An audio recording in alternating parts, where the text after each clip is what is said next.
Deus. Quão trágico foi permitir que a paixão do momento escapasse do controle, acabando por tirar a vida dos dois homens, simplesmente por não conseguirem perdoar um ao outro por causa de um pouco de água.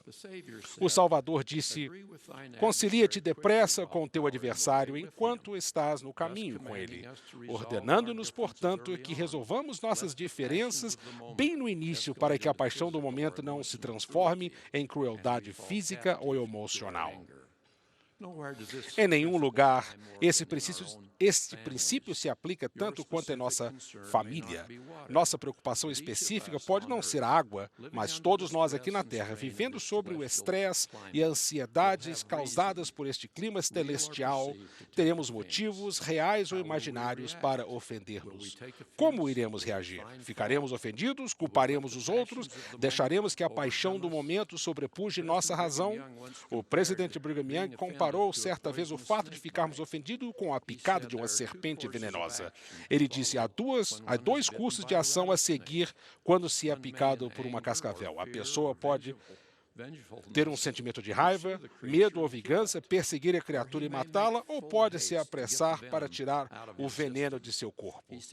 Se seguirmos o último curso, é bem provável que sobrevivamos, mas se tentarmos seguir o anterior, pode ser que não vivamos o suficiente para concluí-lo.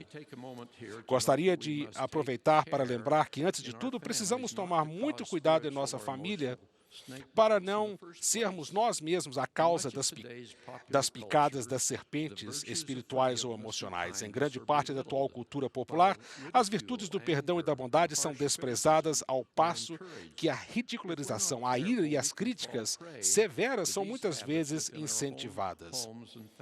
Não podemos permitir que isso aconteça em nosso lar e em nossa família, pois se acontecer, logo estaremos criticando nosso cônjuge, nossos filhos e nossos parentes em geral. Não firamos aqueles a quem mais amamos com críticas egoístas. Em nossa família, pequenas discussões e críticas mesquinhas, se não forem corrigidas, podem envenenar o relacionamento familiar, chegando a transformar-se em desavenças ou até em maus tratos ou divórcios. Em vez disso, tal como no caso do veneno da serpente, precisamos apressar-nos em diminuir as discussões, eliminar a ridicularização, parar com as críticas e remover o ressentimento e a raiva. Não podemos permitir que essas paixões perigosas permaneçam em nossa mente, nem mesmo por um dia. Comparem a história que contei com o exemplo de José do Egito. Os irmãos invejosos de José odiavam-no, combinaram entre si tirar sua vida. Mas, por fim, acabaram vendendo-o como escravo. José foi levado ao Egito e lutou por muitos anos para se libertar da escravidão.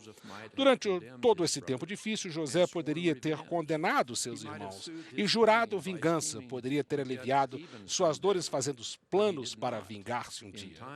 Mas não o fez. José acabou tornando-se governador do Egito, estando abaixo apenas do próprio faraó. Durante uma terrível escassez, os irmãos de José viajaram por Egito para conseguir alimentos. Sem reconhecer José, inclinaram-se perante ele devido ao seu alto cargo. Sem dúvida, naquele momento, José tinha o poder de realizar sua vingança. Poderia ter colocado seus irmãos na prisão ou até os condenado à morte. Em vez disso, confirmou o seu perdão dizendo: eu sou José, vosso irmão, a quem vendestes para o Egito. Agora, pois, não vos entristeçais, nem vos pese aos vossos olhos por me haverdes vendido para cá. Deus me enviou adiante de vós para conservar vossa sucessão na terra e para guardar-vos em vida por um grande livramento. O desejo que José teve de perdoar transformou a amargura em amor. Gostaria de deixar bem claro que o perdão dos pecados não deve ser confundido com tolerância em relação ao mal. De fato, na tradução de Joseph Smith, o Senhor disse: julgai com um julgamento justo. O Salvador pede que perdoemos e combatamos o mal em todas as suas formas.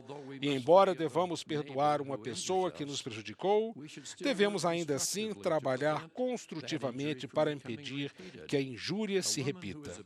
Uma mulher que foi maltratada não deve buscar vingança, nem deve sentir que não possa tomar as medidas necessárias para evitar que novos abusos aconteçam. Uma pessoa de negócio que tenha sido tratada injustamente numa transação não deve odiar a pessoa desonesta, mas pode tomar as medidas necessárias para remediar o mal cometido.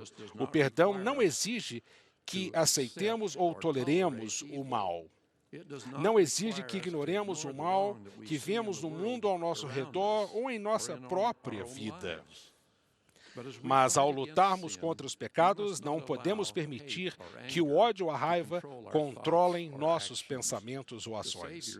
O Salvador disse: portanto, digo-vos que vos deveis perdoar uns aos outros, pois aquele que não perdoa seu irmão suas ofensas está em condenação diante do Senhor, pois nele permanece o pecado maior. Isso não quer dizer que o perdão seja fácil. Quando alguém nos magoa ou fere, um ente querido nosso, essa dor pode ser quase insuportável.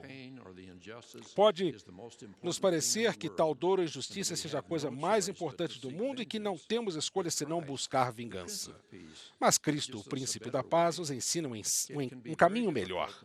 Talvez seja difícil perdoar alguém pelo mal que nos infligiu, mas se o fizermos, abriremos para nós mesmos um futuro melhor. Os males cometidos por outras pessoas deixarão de controlar nossa vida. Quando perdoamos, isso nos liberta para que escolhamos como viver nossa própria vida. O perdão significa que os problemas do passado não mais ditarão nosso destino e que podemos concentrar-nos no futuro com o amor de Deus em nosso coração. Que jamais permitamos que as sementes da ausência de perdão que assombraram meus vizinhos criem raízes em nosso lar. Oremos ao nosso Pai Celestial que nos ajude a vencer o tolo orgulho, o ressentimento e a mesquinhez. Que Ele nos ajude a perdoar e amar, que sejamos amigos de nosso Salvador, das pessoas e de nós mesmos. Assim como Cristo vos perdoou, assim fazei vós também. Em nome de Jesus.